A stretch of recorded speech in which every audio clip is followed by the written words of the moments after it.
প্রিয় দেশবাসী,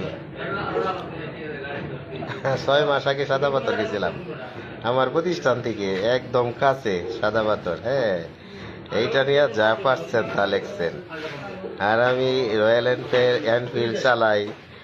হ্যাঁ, একদিন ঢাকা গেছিলাম আমার মামার বাসায় ঘুরতে, তখন এখান থেকে রয়্যাল এনফিল্ডের পাইলাম শোরুম।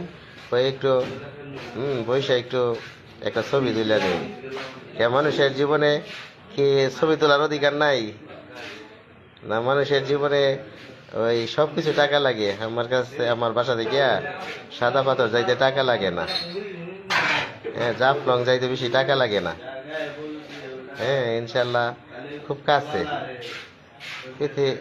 আপনারা না জেনে না বুঝে সমালোচনা আলোচনা করেন করেন কারণ আমি তো পাপিষ্ঠ বান্দা, অনেক পাপিষ্ঠ বান্দা। আমার সে নির্দিষ্ট পাপিষ্ঠ বান্দা খুবই কম আছে। তারপরে আমার যে এই সমালোচনার ভাগিদার আপনারাও বলেন, আমার পাপের ভাগিদার আপনারা হলেন। আর দোয়া করবেন যাতে আমি অচিরেই আমার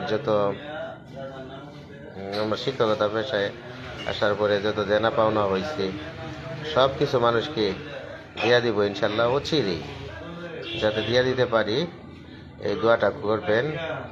আর আপনারা ভালো থাকবেন, আপনাদের জন্য শুভকামনা। আপনারা অনেক বড় মনের মানুষ, অনেক ভালো মানুষ, অনেক তীক্ষ্ণ বিচক্ষণ প্রত্যয়ী এবং অনেক সূক্ষ্ম চিন্তাধারার মানুষ।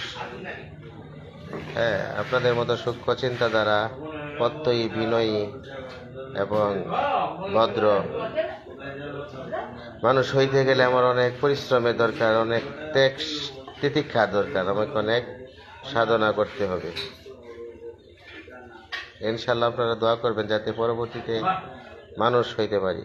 তারপরে আপনারা যে আমাকে সারা বাংলাদেশের যেভাবে হোক আলোচনা সমালোচনা করার পরেও যেভাবে স্ট্যান্ডে রাখছেন 10-12 দিন যাবৎ, আমি বাংলাদেশের একটা আলোচনা বিষয় হইতে পেরেছি।